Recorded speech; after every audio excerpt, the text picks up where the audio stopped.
Hello. We will explain the development of the solar heater.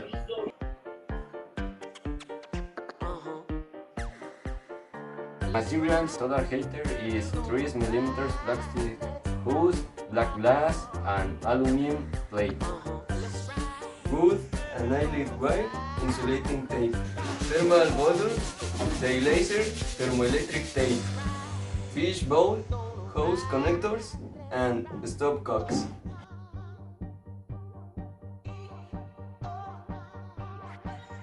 First, we look reused for materials of the development of solar heater. Started assembled